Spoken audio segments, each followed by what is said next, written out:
Awesome. Well, I'm chatting with Aysanabee, whose latest record, Edge of the Earth, drops this week, really today. How are you doing, man? Man, I'm doing great. I'm doing great. I'm excited to release this body of work out into the world. No kidding. I was going to ask, this is your second album that you put out and also follows up your EP Here and Now, which came out in 2023. But you've been prolific on the road since that EP came out. How has the process been of performing all the time and being out on the road while also having the time to, cook up a new record? Oh man, you know what?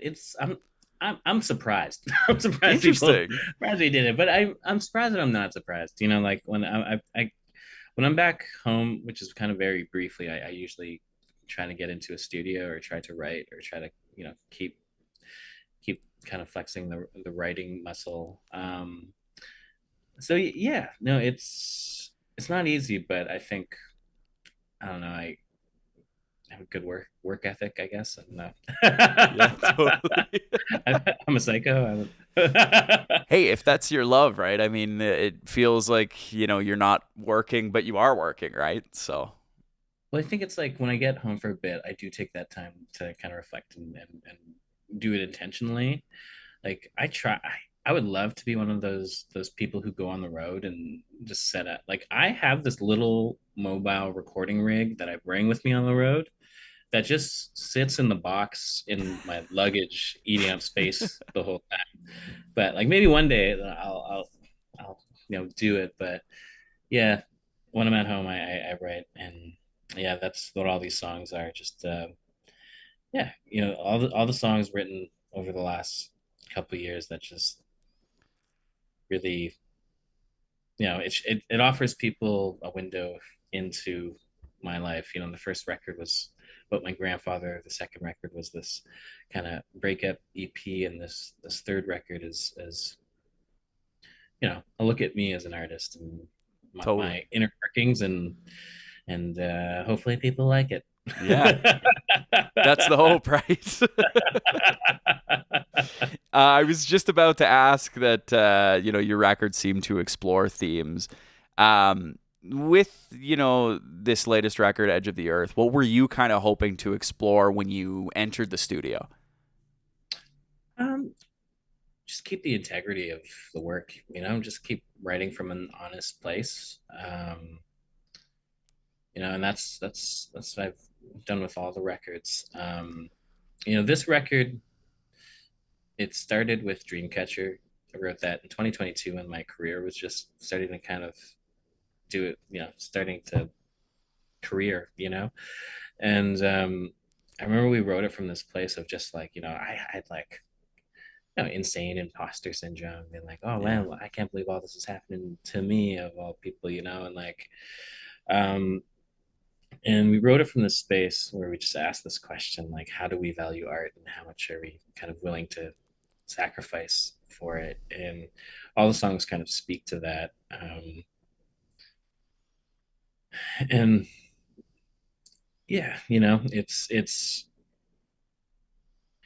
yeah, just a story of my life over the last 3 years, my journey to becoming medium famous. Mini famous, I don't know. I was in the grocery store the other day, and like I saw this journalist, and she was just like, oh wow, I didn't realize he just shopped in here like everybody else. I was like, that is so wild. I just, as I do, what else would I can you pay? I'm sure you can probably pay somebody to do it, but I don't know. I love grocery shopping. Even if even if I was at a place where I just could pay people to do things, like I just love grocery shopping. I don't know what it is. I love to cook. yeah. Well, and I feel like, like unless you are like so famous that, like you walk out of like your apartment building or your house and like immediately there are people there, you're probably still cool to do the whole grocery shop thing. No, for sure, for sure. Like it doesn't happen very often. I guess my coffee shop finally, like they finally realized who I was. No, no, they like the barista was just like, oh, you showed up on my discovery page and I checked out all your stuff, man. It's really cool. And then Oh, so So it's like I've had to switch coffee shop. Just kidding. No. No, but then like sometimes people recognize me, sometimes we don't. The funniest thing was like yesterday I did a listening party, Yeah, yeah. like like an early, so people can hear the record early. But I got caught in a rainstorm. Oh, I got caught in a rainstorm, so I couldn't even make it back to the studio to do my listening party from there. So I had to I like pull over, go to this coffee shop, and do this listening party. I didn't even have headphones, and I had to like do it on my phone. yeah. So I had to like blast my own music in the corner of this coffee shop. Oh And like no. I was doing interviews and stuff. So I was wearing like my Ishkade jacket, Yeah. which also has like my name on big letters on it. So not only am I sitting in the corner of this shop blasting my music, but I'm wearing a jacket with my own name on it. And I just like and like I feel like I was just totally taking over like this Tinder date that was happening right beside me. I was just Oh like my gosh. music. I was just like, this is a funny moment where no one knew who I was. They're just like, who's this crazy dude blasting I was gonna music? say they're probably both looking over like, what is this guy doing right now? I wanted to ask about the new record. I had an opportunity to listen to it a little bit early, and production-wise, it seems a little bit more built out than your debut record. With this being like your third release, your second full album, does it give you an ability to kind of explore how you want to produce the record in a different way, and maybe change up the sound a little bit because it is quite a bit fuller than Within, right? No, definitely. I think there's a few like ways to explain that too. Is just like one I love being put into the alternative Yeah. genre because like at first I was like, oh, what's that? What is that?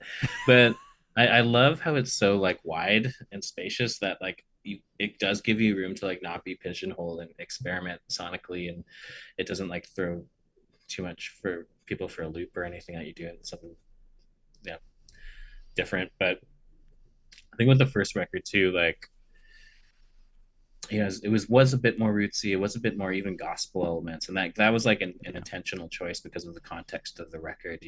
Yeah. Yeah, with this one, it was fun because it was like you know songs and stories of my life. Like I was able to like comfortably really just sit and play with sounds and textures. I really love and go definitely like a like more modern sound. Yeah. Um, didn't go too crazy, but at least set the stage to really kind of keep growing and experimenting into the future. But yeah, there's um, a lot of tracks on there where we play with like a lot of different sonic elements, which I really enjoyed making. Um, there's certain songs on there like even Good Love and Without You, where the context could be quite heavy for some of the songs, but like I don't know, I love when a slow song can sound huge too.